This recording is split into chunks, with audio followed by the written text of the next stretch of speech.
Hello, Lisa. Welcome back to this channel. If you're new here, my name is Belinda Strana. Thank you so much for all the love and support.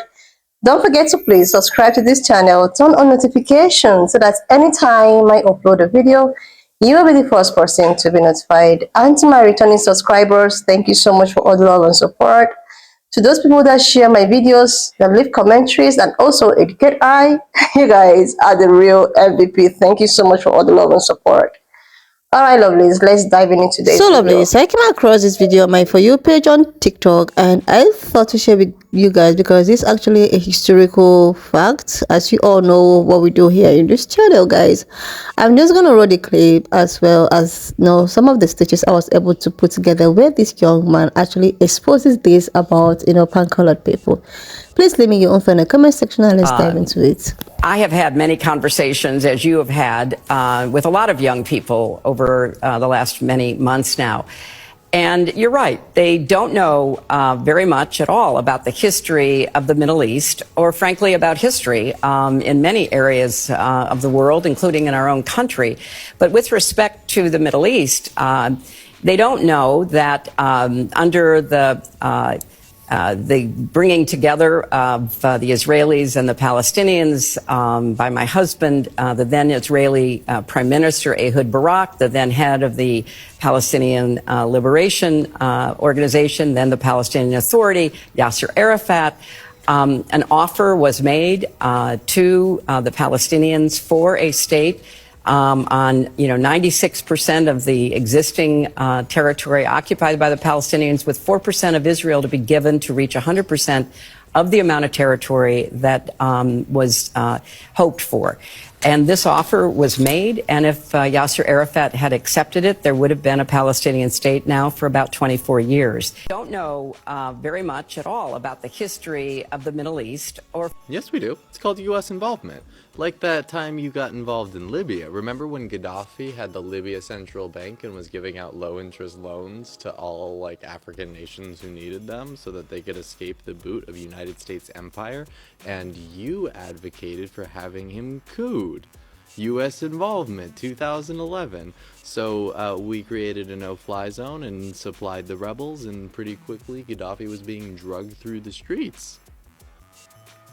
Yeah. He also educated all of the women in Libya. That was part of one of his, regime policies.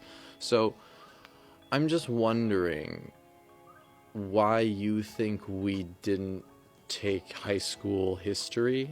I mean, I took AP history. I got a 5 on the test. I know how to read a DBQ, and that's how I can do synthesis and tell that what we're doing today is modern day colonialism. It has all of the elements of colonialism. We just call them different things so that you can get away with them. You can invest in your stock portfolios of Raytheon and Boeing and Lockheed Martin, and you can profit off of the warmongering that you do from your position of power.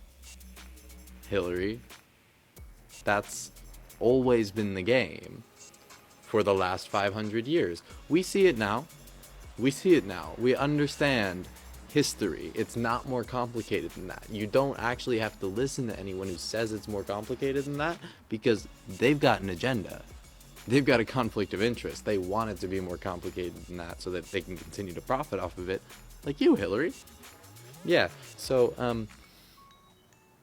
I hope everyone else takes this as an opportunity to remind Hillary of her history.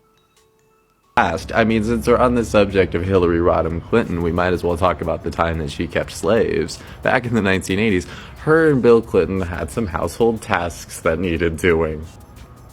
So they got prison labor, prison laborers that they had contracted to do it. And I mean contracted, they didn't contract with the prisoners, they contracted with the prison who controls their labor. And when people say that slavery was never abolished in the United States, that's what they're talking about. When you look at the 14th Amendment, it says slavery is abolished, slavery is illegal in all cases except when it's punishment for a crime.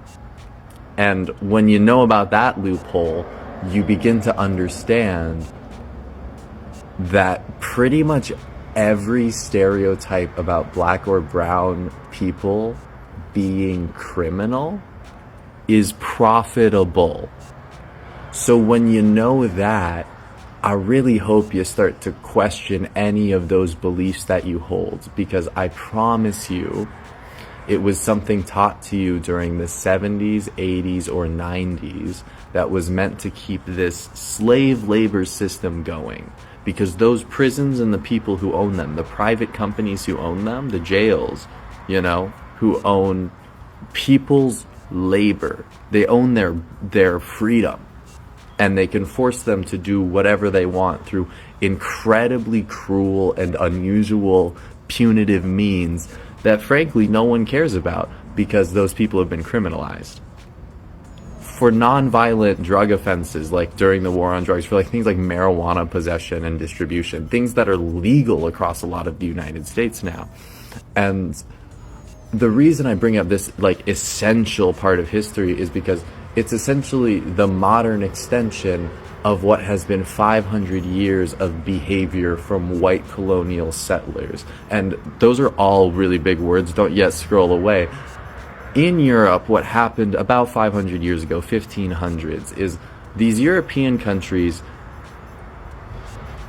had been fighting for 500 years for territory. At this point, they had started to form sort of national identities along these really like arbitrary borders that their rulers had fought to take up, right? And in this like 500 years of fighting, from about 1000 to 1500 AC or Common Era CE,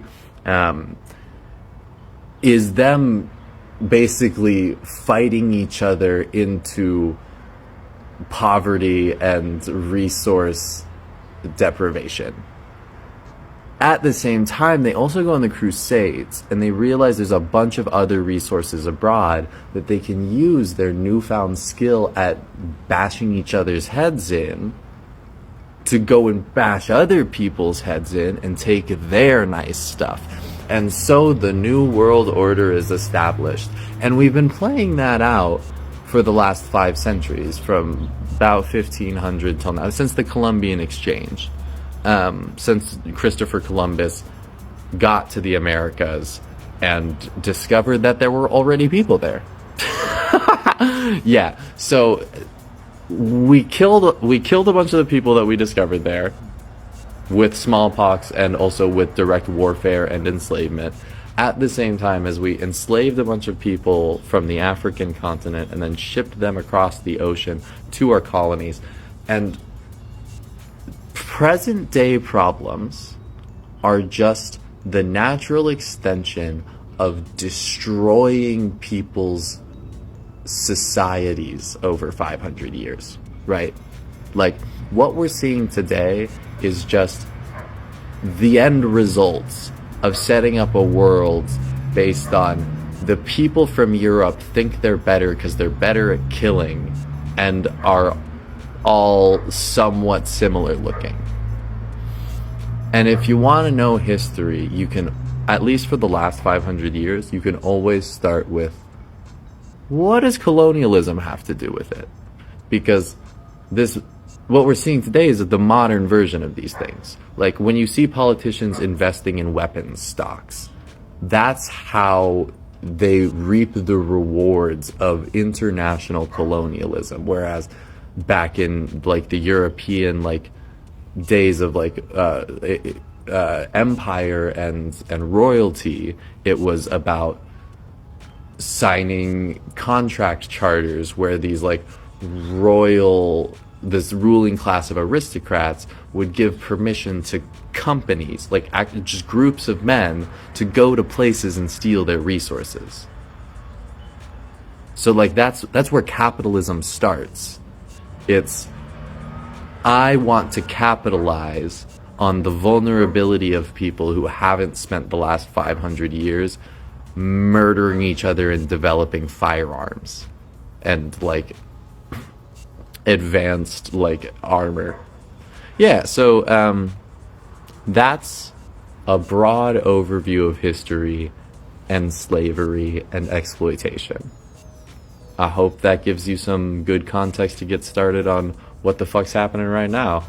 Yeah, have a good Like one. seriously, Lovelace, I feel some type of way, some type of fulfillment anytime I see some kind of historical fact coming from a pan-colored person. It makes me, feel like okay, I think these people is trying to educate themselves and all of that. These people like they are realizing that okay, we actually need to educate ourselves even if we are told not to, we are not to know what's really happened in the past and all of that. Seeing this young man talking about how they enslaved so many people, how they took away people's land and with the use of enslavement and small pox, chicken pox and all of that, it makes me like to realize that it's not actually most of them that is, racist and all of that. A lot of them actually want to educate themselves and know what the history is all about and what really happened with the, black people, slaveries and all of that. Now, this woman decided to like come online to talk about how okay, a lot of young people do not know anything concerning the historical part and all of that, and she forgot that even if they decided to strip off histories from school, or maybe not to teach histories in schools, that there are so many generations that have decided, like this generation have decided to actually teach themselves. They have decided to actually teach themselves. They have decided to actually educate themselves. This is the reason why they do not want history to be taught in school. They do not want history to be taught in school because they feel that when they allow history to be taught in school, a lot of their kids have to know what their ancestors has done, have to know what the kind of atrocity that they have committed, and this will make them to have some kind of a flashback with their little one. This will make them to have some kind of resentment, like their little ones will actually resent them, will actually like to ask questions upon questions and all of that. It's not about oh, it's gonna make them feel bad, it's gonna make them feel bad in school, or it's gonna make them look some type of way if history is being taught in school. Like this young man now that is here, educating us and all of that, try to like, which we know already, but it's coming from him, is making me feel some type of all right. So how do you think that this guy is feeling? He's not feeling bad. He's just saying it the way it is. He does not feel bad about it. But the good thing about it is that he's feeling good about it because he has been educated. He decided to like, okay, I want to find out things myself. I want to like, okay, what really happened? Why is it that our fathers and forefathers often tell us this ill thing about black people and all of that, or people of color and all of that? I actually want to educate myself. I actually want to get informed and really know what will happen. So for him to know all of these details, that means he has taken this as his business. Like he has taken this as his business to know what his forefathers have actually done. And now he's so free to educate himself and his people as well, because in his comment section a lot of people were like, oh, this is coming from a young guy and all of that, and this gives me a sense of relief. Now what we actually advocating for, it's making a lot of sense. Like seriously, the way she's so comfortable talking about how the young generation does not know history because they made sure that this young generation never know anything that has to do with history, because they wouldn't want them to come for them. They don't want them to cancel them. They want to, put everyone in dark, even their own generation. They want to put everybody in dark and keep on doing whatever they want to do and keep on benefiting even till date. Like seriously. Okay, there's a video I actually, staged about, some group of white people who decided that they want to go to Africa to continue from where they stop. Like, this colonization is still invoked even till date. They still want to go back to Africa to continue from where they stopped. And they will keep on trying to hide history, keep on trying to make us not really know what is going on. But they don't know that the more they do stuff like this, a lot of like our generation of today actually want to find out things, because enough of all this essay and all of that. Anyways, lovelies, why not just leave me your own thoughts in the comment section of what you think of the video, and do not forget that we do not support any form of bullying, harassment or whatever. We're just here for educational and informative purposes, so please share this video, subscribe to this channel if you're here to do that, and I will see you lovelies when I upload the next If you have watched up to this extent, thank you so much for all the love and support. Don't forget to please leave me your own thoughts in the comment section of what you think of this video. Don't forget that this channel, we do not support any form of bullying, harassment or whatsoever. We're just here for educational purposes. So please share this video, subscribe and leave your thoughts, and I will see you lovelies when I upload the next one.